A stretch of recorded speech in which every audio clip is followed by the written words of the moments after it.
Bonsoir à tous, soyez les bienvenus dans votre journal de l'Afrique. À la une de l'actualité, le départ des forces françaises et européennes du Mali. Face à la menace terroriste, Paris y avait déployé ses hommes il y a 9 ans. Le calendrier de ce retrait reste à préciser. On y reviendra avec Bakary Sambé, il est notre invité dans cette édition. Le cœur de l'action sera non plus le Mali, mais le Niger. Emmanuel Macron a confirmé un repositionnement des soldats dans le pays, sauf que la venue de ces troupes étrangères est vue avec méfiance. Vous entendrez quelques réactions. Et puis le continent attire les investisseurs du Moyen-Orient. 300 entreprises émiraties sont aujourd'hui implantées en Afrique. Elles florissent dans différents secteurs, celui des énergies renouvelables en particulier. Reportage au Togo à la fin de cette édition. Pas de réaction devant la presse, mais un simple communiqué dans lequel le pouvoir en place à Bamako se dit prêt à travailler avec tous les partenaires disposés à sécuriser le Mali. L'invitation ne concerne que les États européens membres de la force Takuba, alors même que ce groupement se prépare à quitter le territoire au même titre que Barkhane. Le rappel des faits avec Axel Simon. Le départ de l'armée française du Mali est confirmé. Véritable casse-tête logistique, le retrait s'étalera sur une durée de 4 à 6 mois, d'après le président de la République.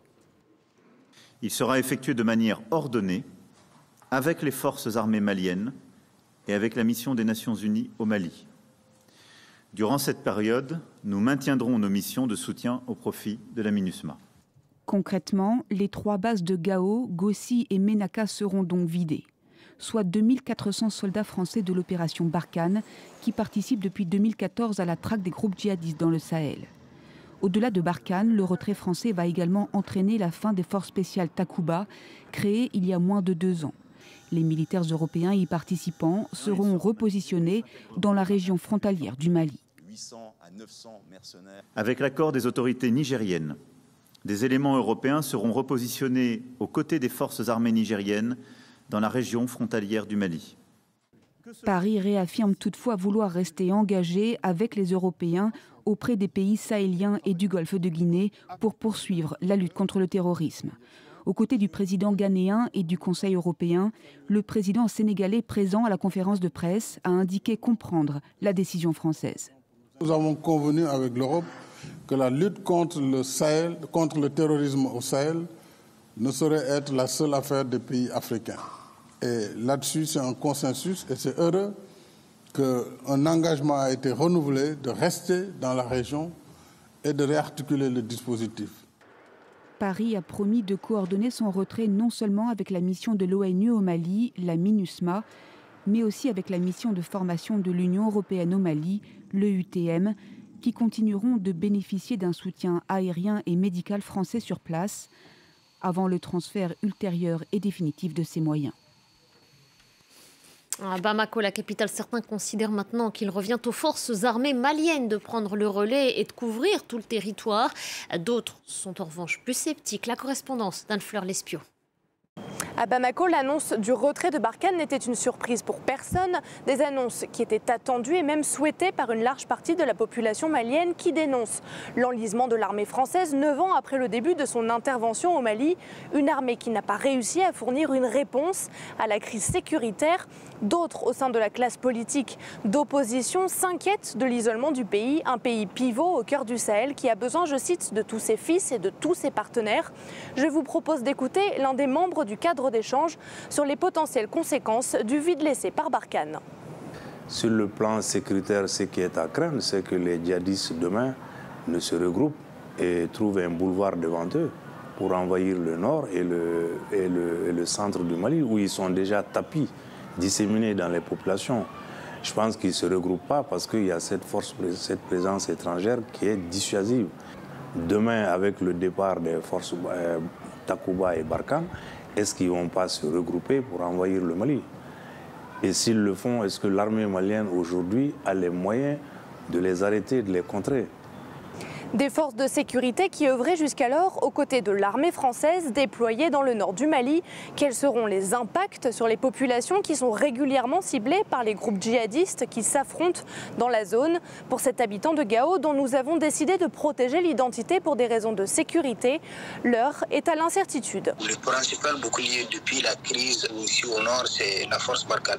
La présence de Barkhane rassure beaucoup les habitants de Gao. À court terme, on ne voit pas de dispositif pour parler au départ de Barkhane. Il y a beaucoup d'interprètes, beaucoup d'entreprises locales qui travaillent avec Barkhane, qui contribuent à l'économie locale. Là, avec ce retrait-là, on ne sait pas ce que ces gens-là vont advenir. Et si les dispositions urgentes ne sont pas prises, on a peur que les groupes armés terroristes reprennent le terrain qui va laisser Barkhane et Takuba. Un vide qui pose également la question de l'engagement sur le terrain des autres partenaires internationaux, dont la mission de maintien de la paix au Mali qui bénéficie de l'appui de Barkhane en cas de problème, des partenaires qui font régulièrement l'objet d'attaques sur le terrain. Et on va justement s'intéresser à l'avenir sur le terrain, entre autres avec vous, Bakary Sambé. Bonsoir à vous. Vous êtes le directeur régional du Timbuktu Institute à Dakar. Merci d'avoir accepté l'invitation de France 24. Alors, tout à l'heure, pendant la conférence de presse qui avait suivi l'annonce officielle de ce départ des forces françaises et européennes, Emmanuel Macron récusait le terme d'échec. Est-ce qu'il est dans le déni, là, le président français? Est-ce qu'il n'y a pas tout de même un échec relatif? Oui, vous savez, la difficulté pour la France au Sahel a été tout le temps de devoir gérer l'urgence et l'histoire en même temps. C'est vrai que cet engagement français qui s'est fait sous pression et qui finit d'ailleurs sous pression a été sur un plan communicationnel mal encadré. Et je pense qu'il y a eu tout le temps ce conflit de perception du conflit sahélien entre les populations locales et les acteurs internationaux. Et je pense que la France véritablement avait perdu la bataille de la communication depuis très très longtemps, mais je crois que ce n'est pas en tant que tel Barkhane qui est un échec, mais c'est l'approche tournée vers le tout sécuritaire qui est un échec, parce que le terrorisme ne se combat pas seulement par les armes, il faut s'attaquer aux causes structurelles, et on n'a pas fait cet effort de scinder la problématique en deux, entre d'une part la lutte contre le terrorisme. Oui. Qui ne l'a pas fait cet effort-là? Les partenaires européens ne l'ont pas fait, mais je pense aussi qu'ils ont entraîné dans leur sillage leurs partenaires africains. Vous savez, il y a plus de 20 stratégies Sahel. Plus de 18 de ces stratégies ont été conçues hors du Sahel et sans les Sahéliens. Et je crois qu'on n'a jamais essayé de donner la dignité de solution aux stratégies endogènes, écouter les populations locales. Et je crois que c'est ça qui s'est répercuté maintenant sur la vision des populations locales sur Barkhane, qui, je le rappelle, comme l'ont dit les populations de Gao, jouaient un rôle très très important sur le plan logistique, mais aussi sur le plan d'appui à la communauté internationale et aux intervenants au Mali. Maintenant, les populations à Gao, le témoignage que l'on vient d'entendre, notamment la personne jointe par notre correspondante, disait que Barkhane rassurait la population. Si je vous suis bien, la prise en considération de ces populations plus largement dans tout le Sahel, est-ce qu'il y a aussi une part de responsabilité aujourd'hui qui incombe à la junte arrivée au pouvoir au Mali? Est-ce que ça a pu peut-être précipiter ce départ sous pression, comme vous le disiez vous-même? Je pense qu'il faudrait aussi partager les responsabilités. Il y a toute une communication pour dénigrer cette mission et cette intervention, mais aussi, c'est vrai que cette mission a ses défauts, a ses échecs. Mais je pense qu'il est plus aisé de critiquer l'opération Barkhane, de critiquer l'intervention des forces françaises et d'autres forces européennes quand on est à Bamako que quand on est confronté à l'insécurité permanente dans ces zones transfrontalières où les populations vivent les conditions draconiennes des mesures sécuritaires, mais en même temps se sentent en insécurité. Je crois qu'aujourd'hui, un langage de sincérité s'impose. Et je pense que c'était ce qui s'est débattu à Pau dans un sommet précédent, où il y a aussi la difficulté, la duplicité dans le discours de certains chefs d'État africains qui font appel à la France quand il y a des urgences sécuritaires, mais qui en même temps, face aux populations, n'assument pas cette coopération-là. Et cela a rajouté du flou au flou. Et je crois qu'avec la désinformation qui est une réalité quotidienne sur les réseaux sociaux et avec l'arrivée de nouveaux partenaires, on peut le nommer, c'est les Russes, je crois que la situation s'est dégradée, en même temps que la communication perdait en efficience, en tout cas, n'a jamais été efficace, si on ose dire. Et dans tout cela, nous sommes devant une pression qui pousse l'armée française, en tout cas Barkhane et Takuba, à se retirer du Mali. Et justement, et à se repositionner, pardon Bakary Sambé, c'est très intéressant tout ce que vous développez, mais comme nous sommes un peu pris par le temps, je voudrais justement vous faire réagir à certaines réactions recueillies par nos équipes à Niamey sur la perspective de ce déploiement de troupes dans le pays. On les écoute et on se reparle. Tu comptes toute présence militaire étrangère sur le territoire du Niger. Parce que ça menace la souveraineté nationale. Que la force Barkhane, sincèrement, nous devons tirer les conséquences de leur présence lorsqu'ils étaient au Mali. Les gens ne sont pas du tout confiants. Les gens ne sont pas du tout confiants. Est-ce que c'est une bonne stratégie là que de se redéployer au Niger où manifestement la population est assez hostile à cette arrivée? De la même manière que l'opération Serval avait commencé sous la pression, ce redéploiement se fait sous la pression. C'est-à-dire, je ne crois pas qu'il y ait une stratégie pensée d'un redéploiement. Pendant ce temps, ce que les populations craignent, c'est qu'on reconduise les mêmes erreurs de communication qui ont conduit à ce conflit de perception du conflit sahélien entre la conception internationale et les perceptions locales. Aujourd'hui, s'impose une véritable communication de la part des partenaires européens eux-mêmes, en premier lieu la France, mais aussi de la part des partenaires africains qui font la demande expresse. Vous allez entendre le président Macky Sall dire que les partenaires africains ne pourront pas tout seuls s'attaquer au terrorisme. Maintenant, c'est le redéploiement du côté du Niger, mais aussi après, bien entendu, vers les pays du Golfe de Guinée qui en feront la demande, si je cite les propos d'Emmanuel Macron et des communiqués. Je pense que tout cela a besoin d'être accompagné d'une forme de pédagogie pour que non seulement les militaires français, les partenaires européens, les partenaires africains puissent gagner la guerre contre les terroristes, mais aussi la paix avec les populations locales. Et avec pédagogie. Merci beaucoup, Bakary Sambé. Merci pour ces éléments de compréhension. Je rappelle que vous êtes le directeur régional du Timbuktu Institute à Dakar. Merci à vous. Un mot maintenant au sujet de notre confrère, le journaliste Khaled Drarni. Le parquet d'Alger a requis une lourde peine à son encontre, plus de 2 ans de prison ferme. Les autorités l'accusent entre autres d'incitation à attroupement non armé et atteinte à l'unité nationale. Le jugement de ce nouveau procès sera connu le 3 mars prochain. Khaled Drarni couvre en fait les marches du Hirak. Il estime n'avoir fait que son travail. Après avoir passé 11 mois en détention, il avait été gracié par le président Tebboune en février 2021. Cette image maintenant, celle de Barthélémy Dias, s'investit à la mairie de Dakar. Il remportait en janvier dernier les municipales dans la capitale sénégalaise. Cet opposant, farouche opposant même au président Macky Sall, est prêt, dit-il, à tendre la main au chef de l'État sous certaines conditions. Je propose de l'écouter. Il répondait aux questions d'Eliman Dao. J'invite l'État à une collaboration sincère avec pour objectif de belles réalisations pour l'ensemble des Dakarois. Je ne suis pas à la tête de la mairie de Dakar à un poste de combat contre les institutions de l'État.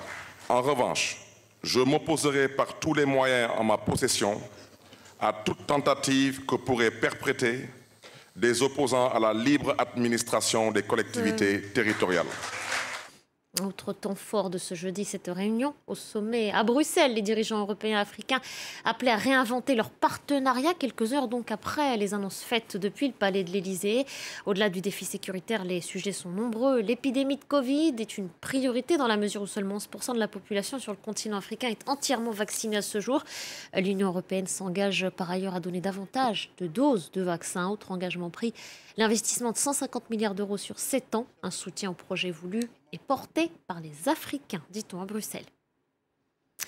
Convoité aussi par les monarchies du Golfe, le continent attire les investisseurs de la région. 300 entreprises émiraties sont aujourd'hui implantées en Afrique. Elles fleurissent dans les secteurs de l'immobilier, des communications, du transport et des énergies renouvelables. Illustration avec la société Amea Power qui opère au Togo. C'est un reportage d'Emmanuel Sodji et Emmanuel Landais pour France 24.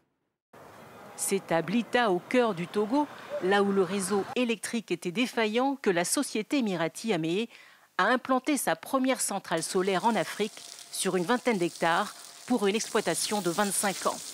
Depuis une dizaine de mois, 5000 panneaux solaires suivent toute la journée la direction du soleil via un capteur électronique, une technologie unique en Afrique de l'Ouest. Nous pouvons avoir une augmentation de production d'à peu près 10 à 20% de la production initiale qui était prévue. Près de 150 000 foyers bénéficient ainsi de l'électricité sans coupure pendant la journée. La proximité de la centrale et sa capacité à donner du courant continu a pesé lourd dans l'implantation de cette entreprise. Son patron est à la tête d'une des plus grandes sociétés de fabrication de gaz. 500 000 bouteilles par an pour le marché local et l'export.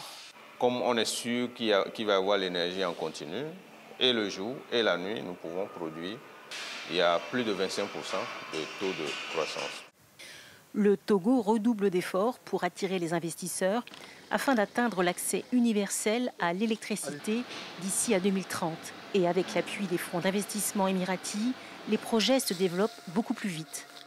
De son côté, Amé bénéficie d'un site gratuit, de facilités de raccordement au réseau électrique existant, d'exonération fiscale et de la possibilité de transférer ses profits à l'étranger. Aujourd'hui, la production d'énergie essaie de combler le trou entre la demande et le marché. Malheureusement, cette production d'énergie n'est pas rentable. Parfois, elle est très chère dans certaines zones et a des effets sur l'environnement. C'est pour cela que nous avons mis en place des initiatives comme celle d'Etihad 7 en Afrique, avec un partenariat public-privé dont le but est de fournir de l'énergie propre pour 100 millions de personnes avant 2035. Les Émirats arabes unis veulent faire partie intégrante du futur de l'Afrique. Le montant des investissements est estimé à 104 milliards de dollars en 2020. L'Égypte, l'Algérie, le Maroc sont en tête de liste, suivis par des pays d'Afrique subsaharienne comme le Nigeria, le Mali ou le Sénégal. La RDC devient également un partenaire majeur avec le lancement il y a 2 semaines de la construction d'un port en eau profonde à Banana. C'est la fin du Journal de l'Afrique. Merci à vous de votre fidélité. Restez avec nous. L'information continue sur France 24.